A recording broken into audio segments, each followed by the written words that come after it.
Hello guys, ഇന്ന് ഞാനിവിടെ വന്നിരിക്കുന്നത് ആമസോൺ പ്രൈമിൽ കൂടി സർപ്രൈസ് OTT റിലീസ് ചെയ്ത കനകരാജ്യം എന്ന് പറയുന്ന സിനിമയുടെ വിശേഷങ്ങൾ പറയാനാണ്. സിനിമ എങ്ങനെയുണ്ടെന്ന് ചോദിച്ചാൽ ഒരു പക്ക റിയലിസ്റ്റിക് സിനിമയാണ്.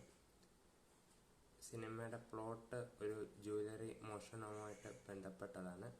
ഈ സിനിമയിൽ അഭിനയിച്ചിരിക്കുന്നത് ഇന്ദ്രൻസ്, മുരളി ഗോപി എന്നിവരാണ്.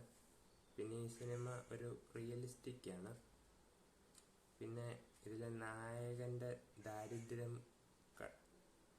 കടുത്ത ദാരിദ്ര്യം മൂലം ചെയ്യുന്നൊരു കാര്യമാണ്. പിന്നീട് അത് സത്യം പുറത്തു വരുന്നുണ്ട്. എങ്കിലും സിനിമ അത്യാവശ്യം നല്ല എൻഗേജിങ് ആണ്. പിന്നെ ഈ സിനിമ സംവിധാനം ചെയ്തിരിക്കുന്നത് സാഗറാണ്. രചനയും സംവിധാനവും സാഗറാണ്. പിന്നെ സിനിമയിൽ അഭിനയിച്ചിരിക്കുന്ന ഇന്ദ്രൻസ്, മുരളി ഗോപി എന്നിവരുടെ എല്ലാം അഭിനയം നല്ലതാണ്.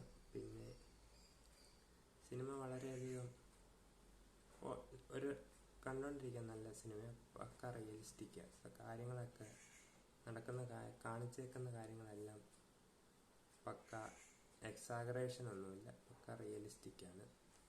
ആൻഡ് സിനിമ കണ്ടുകൊണ്ടിരിക്കാൻ വളരെ ബ്യൂട്ടിഫുള്ളായ നല്ലൊരു സിനിമയാണ്. പക്ഷെ കടുത്ത ദാരിദ്ര്യം മൂലം ഒരു മോഷണം ചെയ്യുന്നതാണ് ഇതിൻ്റെ കഥ, ഇതിൻ്റെ നായകൻ.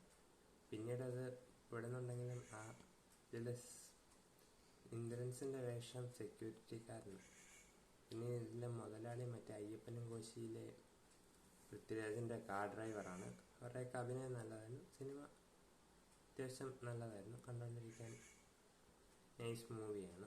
പിന്നെ പക്ക ഒരു റിയലിസ്റ്റിക് മൂവി. പിന്നെ ഈ സിനിമയിൽ വേറൊന്നും അങ്ങനെ പറയാനില്ല.